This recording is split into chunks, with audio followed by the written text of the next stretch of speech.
Greetings, Assassins! My name is Simon, I'm Associate Game Director on Assassin's Creed Shadows, and today we're gonna go through a comparative gameplay walkthrough showcasing both stealth and combat for our two protagonists. You ready? Set? Parkour down! We start off playing as Naoe as she approaches Nijo Castle in the city of Kyoto. We're also playing in the new immersive mode, which means everyone in Japan is speaking their own native language, but everything is subtitled. Give that mode a try, it's pretty cool. Like any castles in the game, this place is full of gear and resources ripe for the taking, and we are free to go about it any way we choose. And so we choose to eliminate this poor Ashigaru soldier. Don't worry, he's with the bad guys. Okay, let's observe our surroundings and get our bearings. We've got one Ashigaru working the haystack, another on patrol back there, and we've got a samurai daisho right here, which could be a challenge. And there's the alarm bell, which, trust me, if you pride yourself as being a stealth player, you don't want anyone to ring that bell. Although we're safe right now using the rooftops, Nijo Castle is fairly flat compared to most other castles. If things go awry and we have to disappear in a hurry, it's gonna be harder here because the roofs are just not that high. So we are gonna take our time. Yeah, the samurai daisho is by far the most dangerous enemy in this area. And since we have a tanto equipped, this is a perfect setup for a double air assassination. Well, almost. Like I said, this daisho is pretty strong, but no matter. A quick change of headgear with a particular perk that gives us one additional chunk of assassination damage on all air assassinations should do the trick. Oh yeah. Okay, that's a good start. Let's crouch in the shadows for now and see what happens. Vanishing in the shadows only works whether you're crouched or prone, so keep that in mind. Okay, as long as this guy stays far away, he's not much of a threat, so kunai to the face it is. And while this other guy is busy reloading his tempo rifle, we go up, and he goes down. Beautiful. Okay, moving on to the next section. Using Observe Mechanic once again, we can see that there is quite a lot more enemies here. A few Ashigaru, a sniper, a couple servants, but I think we have a pretty obvious next move right here. Next customer, please. There's a lot of open space right in front of us, and it will be hard to close that distance without being seen. Perfect opportunity to call upon our ally Genojo and some of his exploding tricks. Okay, time to go to work. Tanto and Hidden Blade combo, baby. Oh, looks like we spooked a servant here. Now, these guys won't really fight back, but if they spot you, they will try and find some reinforcement and bring them back to the area they saw you in. But since we have no intention of staying here, this guy is not an immediate threat. So let's just use Eagle Vision and scout the house ahead. Orange are servant and red means military archetypes. Let's make the most out of the shadows here and go around the problem rather than through it. We're probably bypassing a whole lot of loot opportunities right now, but it's the samurai daisho we're after, and so it's the samurai daisho we're gonna get. Wait, is this guy gonna... No. Okay, we're good. Now, about that samurai daisho. Let's use a high-risk tactic here.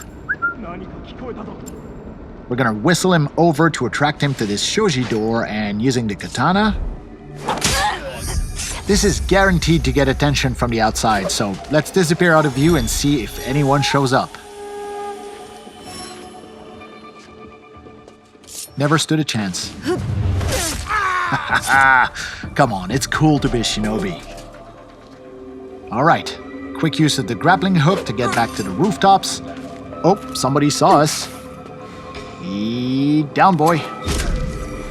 And with two sections of Nijo Castle cleared for now, let's make our way towards the Tenshu, which, if you don't know, Tenshus are the biggest, tallest, most impressive structure in any Japanese castle. Word of caution though, the area at the base of any tenshu is generally very well guarded. This is where the good stuff is. But Simon, I hear some of you say, we know already about Naoe's cool shinobi assassin moves. What we want to know is what, if anything, does Yasuke bring to the stealth experience? Fair enough, let's take a look at Yasuke. Same city, same castle, different season, different character, different save file.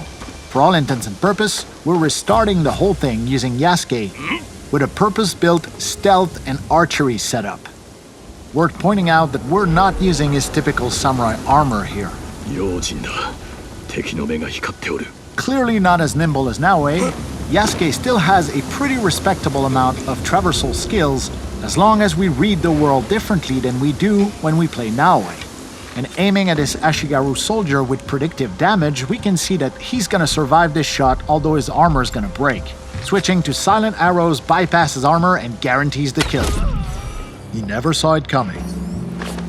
Yasuke can generate a lot of sound while moving through the environment, so choosing where and more importantly, when to drop is gonna be crucial as we make our way through Nijo's courtyard.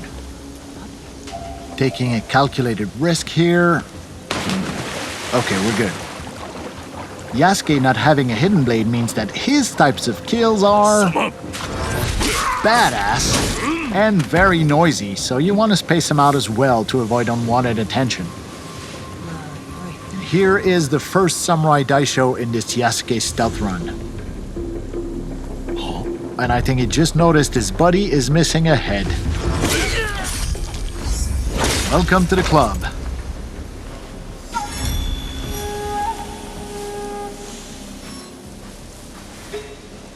Oh. Silent arrows all day, baby. Oh, and here's a little pro tip. Yasuke's arsenal of weapons mostly relies on the same type of stuff that most samurai would have stockpiled in military setups. So little guard towers like this are always full of arrows and bullets for Yasuke to plunder, making his particular stealth playstyle much more generous than Naoe's more limited and cautious shinobi tool approach. Now Yasuke does have the ability to climb, although his vertical leaps are more limited than Naoe. Similarly, we can reach most high point like this and use the observe mechanic to tag people, get our bearings, and find where our next objectives are. Yes, he's a lot bigger and a little slower than Naoe, but once you get a hang of his controls, Yasuke is a lot of fun. Ooh, let's use pro navigation here and avoid being seen. This allows us to stay hidden while on the move, just like Naoe does. Okay, for the section up ahead, we're gonna call in our second ally, the poison specialist Oniyuri, who has the ability to put multiple enemies to sleep.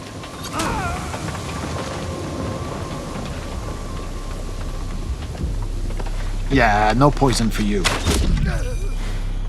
Courtyard clear. Time to move into the house. Little fun fact about Oniyuri's poison clouds, they will affect any other enemy who investigate those bodies and will also make them fall asleep. And since Yasuke does not have eagle vision, whistling in a door frame is a sure way to get the attention of whoever might be lurking behind a door and get the drop on them. Hi.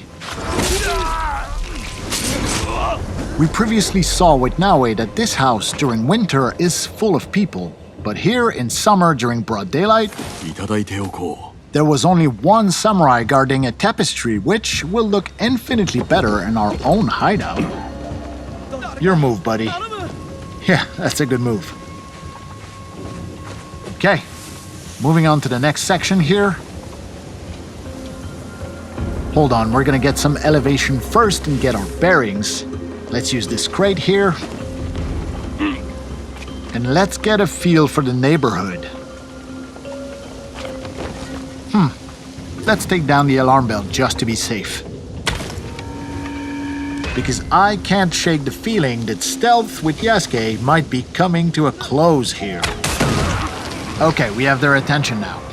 Now, we're not wearing the most efficient armor for an open fight, so we're gonna switch the Yumi bow for the Kana bow. That gives us a much better insurance policy in an open fight like this.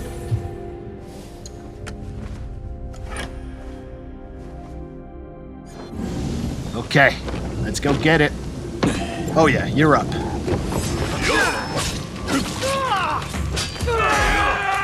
That's one down. Here. That's two. Whoa.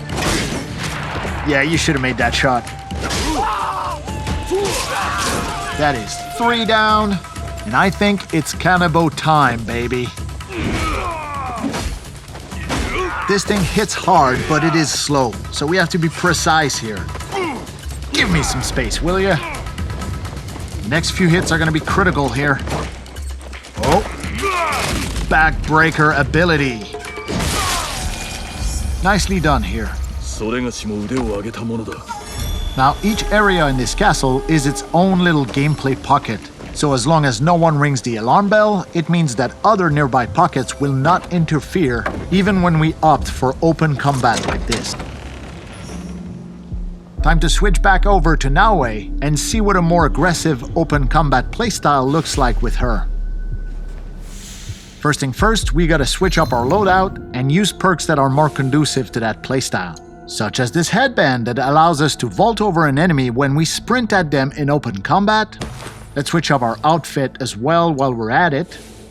Yeah, we don't have a good perk reason to equip this right now, but I kinda like this one, so life's about taking risks, man.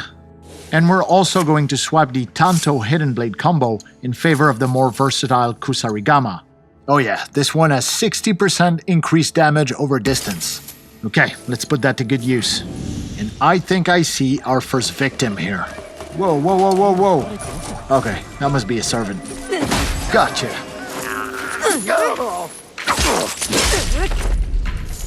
One more for good luck. Ah, where did that servant go? Second target acquired. Trust me on this one, you will want to unlock the Kusarigama Rush Assassination skill. You can quote me on that. Quiet approach here, and down he goes. Observe mechanic. This identifies a secondary target we've been tracking for a while now. Wait, yeah, it was a servant, because we can see them coming back with a bunch of reinforcements. So we're gonna dispatch Yaya to take care of that distraction. She should have no problem dealing with these two grunts. I mean, I think. Yeah, she's got this. Okay, here we go. Pull the trigger too fast on this one.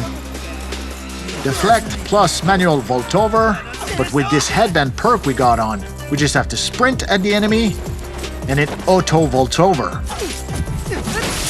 Nice little perk. Whoops, sorry about the barrels. Ow! Hup. Yo, I'm over here. And catch. Okay then, have some of this.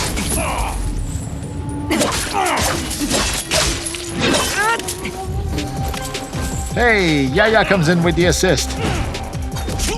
Okay, we're gonna deploy some tricks here. Can't assassinate him in smoke, but he won't see this coming either.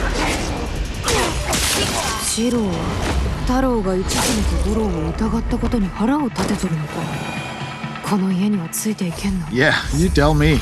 Don't worry, it'll all make sense once you get your hands on the game.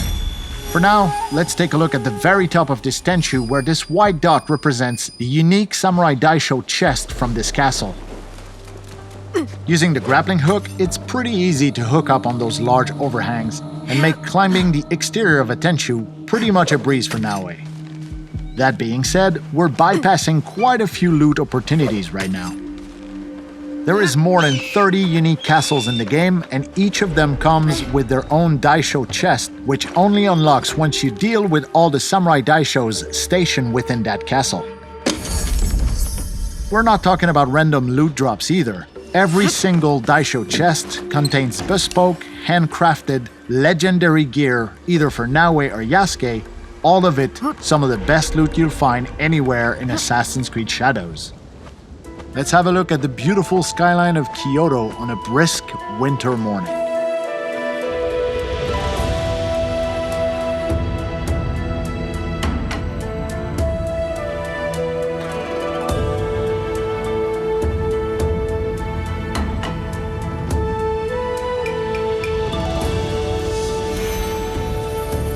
Using the observe mechanic on top of a synchronization point like this will reveal nearby points of interest.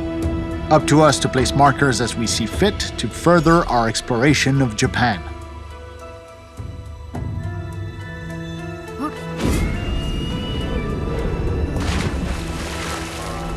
Okay, so we've seen both Naoe and Yasuke's stealthier sides, and we've seen what aggression looks like for Naoe. Now, let's switch over to our samurai and see what we can muster from a full frontal aggressive assault with Yasuke. Once again, it's time to shake up our loadout with much more aggressive weapons. Okay, first we're gonna pick the Naginata here, which is excellent for crowd control. And because stealth will not be an option here, let's use the Teppo rifle for maximum range efficiency as well.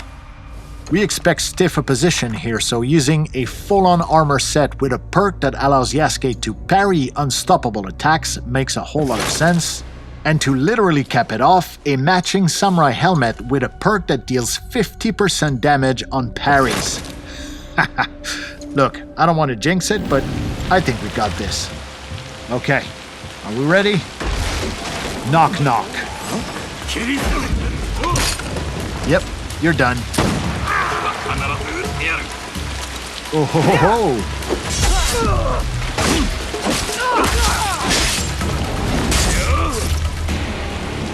Alright, who's next? Okay, I think we're just gonna beeline straight to our target here. Oh, sniper on the right. Calling in Yagoro. He'll take care of that sniper while we are running straight into the dragon's mouth. This is gonna be good. Hello, Takahashi Shiro. We've been looking for you. Come on, what you got, big man? Right, we can parry these. There you go.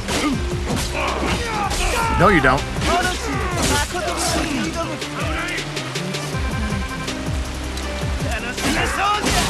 He's down.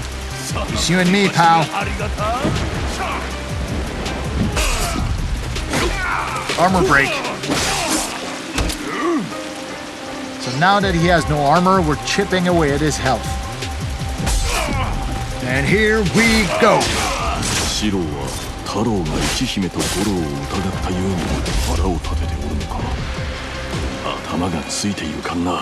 Yeah, I know. People will just have to untangle that mess for themselves. Okay, not bad. Here's to a job well done. 2 daishos dead and 1 secondary target off the board. Now, we've seen Naoe climb the exterior of a Tenshu with ease and agility, but when it comes to Yasuke, sometimes it can be easier to just take the stairs and climb all the way up. You'll find plenty of loot, the occasional straggler, and most awesome of all, you'll be able to enjoy our fantastic sound design. Just listen to that rain.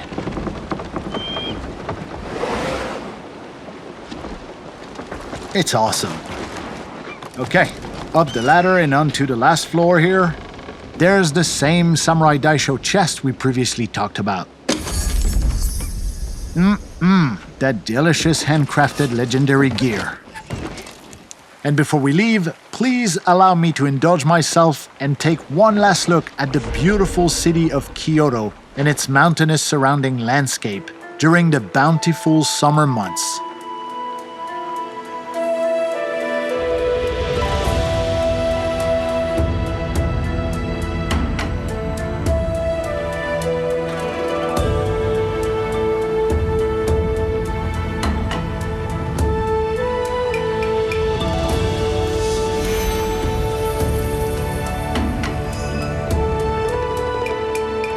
This concludes our comparative gameplay walkthrough for stealth and combat between Yasuke and Naoe. For everyone at Ubisoft, we hope you'll join us on the streets of feudal Japan very soon. Have a good one.